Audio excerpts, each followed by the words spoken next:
हमारा बिताया हुआ हर पल आने वाले कल का संकेत देता है। हम जो कुछ भी करें, हमारी नियति हमें हमारे निर्धारित परिणाम तक पहुंचा ही देती है।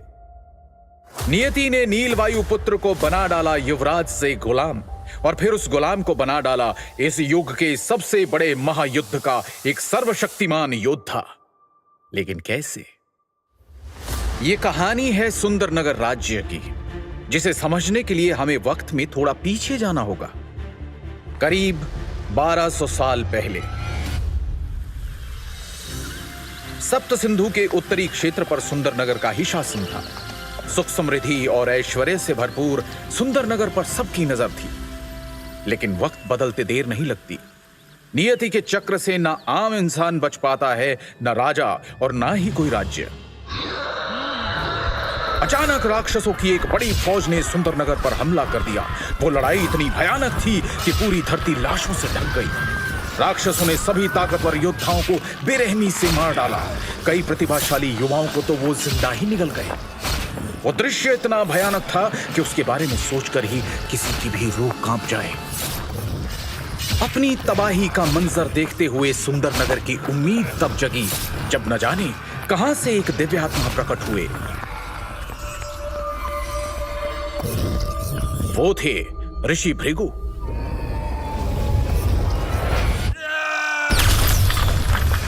उन्होंने सभी राक्षसों को अपनी पवित्र श्वेत अग्नि से जलाकर भस्म कर दिया और सुंदरनगर को तबाह होने से बचा लिया।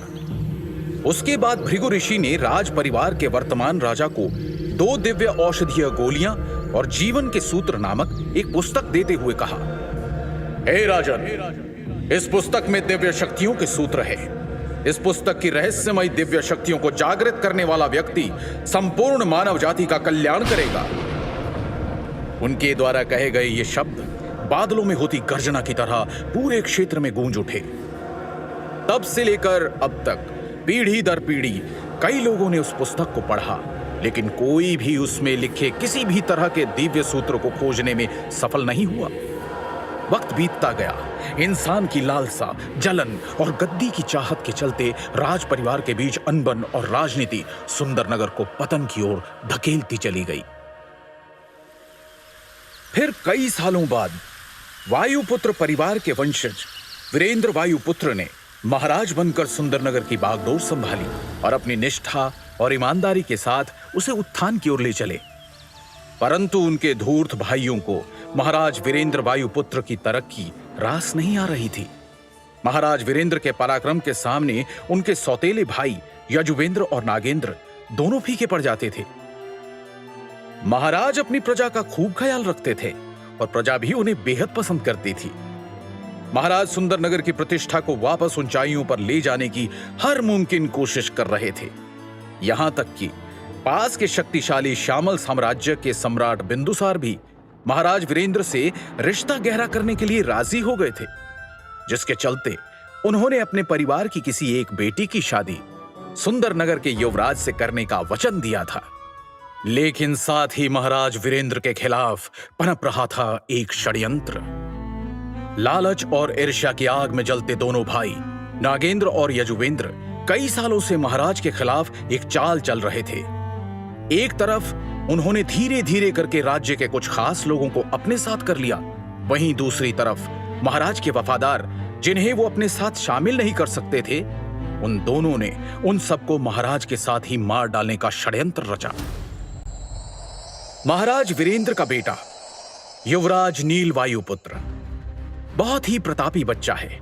उसके पैदा होने पर संत महात्मा द्वारा यह कहा गया था, ये लड़का एक दिन पूरे राज्य का उद्धारक बनेगा। हमारे शरीर में 7 सबसे महत्वपूर्ण चक्र होते हैं। एक एक करके चक्रों की शक्ति को जागृत करके इंसान एक महान योद्धा बन सकता है।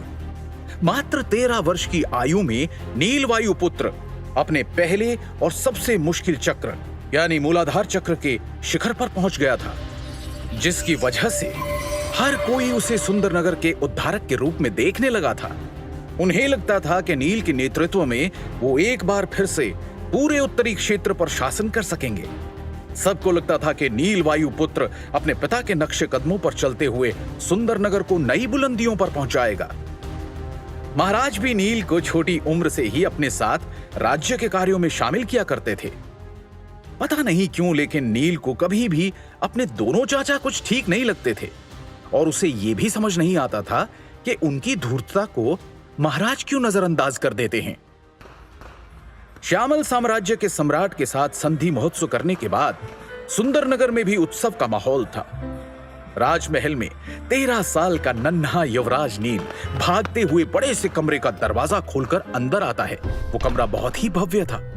उस कमरे में प्रवेश करते ही वो अपनी नन्ही नन्ही आंखों से चारों तरफ देखने लगा। ऐसा लग रहा था मानो वो किसी को ढूंढ रहा हो। तभी उसे कक्ष के कोने में एक बड़ी कुर्सी दिखाई दी जिस पर कोई बैठा था, लेकिन उसकी तरफ पीठ होने के कारण वो कुर्सी पर बैठे व्यक्ति का चेहरा नहीं देख पा रहा था। नील के चेहरे पर एक बड़ी मुस्कान आ गई और वो दौड़ते हुए कुर्सी के सामने गया। कुर्सी पर बैठे व्यक्ति का चेहरा देखते ही नील की नन्ही आंखों में खौफ उतर आया। उसकी आंखें फटी की फटी रह गई और वो जोर से चिल्लाया, पिताश्री! 13 साल के युवराज नील वायुपुत्र ने अपने पिता को तड़पते हुए देखा था। महाराज वीरेंद्र के मुंह से खून की धार बह रही थी और उनका चेहरा पूरी तरह से नीला पड़ चुका था। ऐसा लग रहा था जैसे महाराज को घातक जहर दिया गया हो। बच्चे की चीख सुनकर कुर्सी पर बैठे महाराज ने अचानक अपनी आंखें खोली और बोले, नील, मेरे बच्चे, तुम आ गए। अपने पिता को ऐसी हालत में देखकर नील घुटनों के बल बैठ गया और नम आंखों के साथ रुआंसा होकर बोला, आपको क्या हुआ है पिताश्री? महाराज ने नील को कोई जवाब नहीं दिया, मानो उन्होंने उसे सुना ही ना हो। फिर अपनी सांसों को काबू करते हुए वो धीमी आवाज में बोले, मैंने तुम्हें एक किताब दी थी, क्या तुमने उसे पूरी तरह से समझ लिया है? पिताश्री, हम इस बारे में बाद में भी बात कर सकते हैं, पहले हमें वैद्य जी के पास चलना चाहिए। नील ने हड़बड़ाकर कहा। मौत से कुछ ही पल दूर अपनी बची हुई शक्ति इकट्ठा करते हुए महाराज धीमे स्वर में बोले, उसके लिए बहुत देर हो चुकी है बेटा। उनकी बात सुनकर नील उन्हें अजीब भाव से देख रहा था। उसे समझ में नहीं आया कि आखिर उसके पिता ऐसा क्यों कह रहे थे। एक छोटे बच्चे के लिए यह नजारा बहुत ही तकलीफ देने वाला था। नील को देखकर उसके पिता के चेहरे पर एक दर्द भरी फीकी मुस्कान आ गई और उन्होंने कांपती हुई आवाज में कहा, नील, याद रखना, तुम हमारी आखिरी उम्मीद। इससे पहले कि वो अपनी बात पूरी कर पाते, अचानक उनके शरीर ने प्राण छोड़ दिए और वो कुर्सी पर ही दम तोड़ बैठे। ये देखकर नील की दर्द भरी चीख निकली, पिताश्री! इतने में सैनिकों की एक टुकड़ी राजमहल के उस कमरे में प्रवेश करती है और साथ ही राजा के जैसे कपड़े पहने हुए नागेंद्र और यजुवेंद्र वायुपुत्र आते हैं। अपने पिता की मृत्यु पर रोते बिलखते नील पर वो जरा सी भी दया नहीं दिखाते और सैनिकों को नील को कैद करने का आदेश देते हैं। उनके षड्यंत्र से अनजान मासूम नील झुंझलाकर बोला, छोड़ो मुझे, मैंने कुछ नहीं किया है, मुझे नहीं मालूम पिताश्री को किसने मारा। उसकी इस बात पर यजुवेंद्र जोर जोर से ठहाका लगाकर हंसने लगा और नील के करीब आकर बड़ी बेरहमी से उसने मासूम नील को बालों से पकड़ लिया। उसके चेहरे के भाव अचानक ही क्रूर हो गए। दिल तो करता है कि तुझे अभी जान से मार डालूं, लेकिन कितना मासूम है तू। मैंने क्या गुनाह किया है? मैंने कुछ नहीं किया है। चाचा जी, पिताश्री को वैद्य के पास ले चलिए ना, शायद वो इन्हें ठीक कर देंगे। नील यजुवेंद्र के आगे गिड़गिड़ाने लगा। इस पर यजुवेंद्र ने नील के बालों पर अपनी पकड़ को कसते हुए एक जोरदार तमाचा उसके गाल पे जड़ दिया और क्रूरता भरे अंदाज में बोला, तेरा गुनाह ये है कि तू एक गद्दार का बेटा है। तेरा बाप तो मर चुका है, इसलिए अब उसके गुनाहों की सजा तू भुगतेगा। तू एक कैदी का जीवन बिताएगा। रोज तेरी इतनी पिटाई होगी कि तू रोज हमसे मरने की भीख मांगेगा। ऐसा कहकर यजुवेंद्र सैनिकों को इशारा करता है।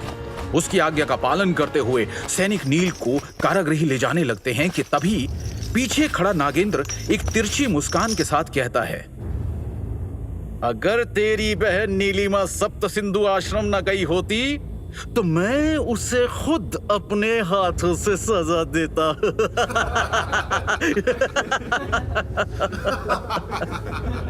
उसकी ये बात सुनकर यजुवेंद्र और वहां मौजूद उनके खास आदमी जोर जोर से हंसने लगे। नील ने जब ये बात सुनी तो उसका खून खौल गया। एक झटके से नील ने सैनिकों से खुद को छुड़वाया और नागेंद्र को मारने के लिए उसकी ओर भागा। जैसे ही नील नागेंद्र के पास पहुंचा, नागेंद्र ने ज्यादा जोर लगाए बिना एक मुक्का नील के पेट पर दे मारा और एक ही मुक्के से उसने नील को धूल चटा दी।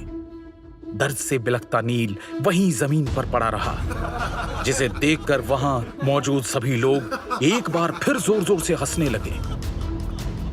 एक छोटा सा बच्चा जिसने अपने पिता को अपनी आंखों के सामने तड़प तड़प कर मरते हुए देखा हो और फिर अपने ही चाचाओं से इतना बड़ा धोखा खाया हो, वो कैसे उभर पाएगा इतने दुख से और कैसे निकल पाएगा सुंदर नगर की कैद से, ऐसी कैद जो नर्क से भी बदतर है। कुछ सालों बाद नील वायुपुत्र को एक गुलाम का जीवन बिताते हुए 3 साल गुजर गए। ये 3 साल नील के लिए बेहद दर्दनाक थे, क्योंकि उसके चाचा और वर्तमान महाराज के आदेश के अनुसार नील को एक प्रशिक्षण सहायक बना दिया गया था। मुख्य रूप से प्रशिक्षण सहायक मौत की सजा पाए हुए वो कैदी थे जिन्हें शिष्यों के हाथों पीटने के लिए रखा गया था।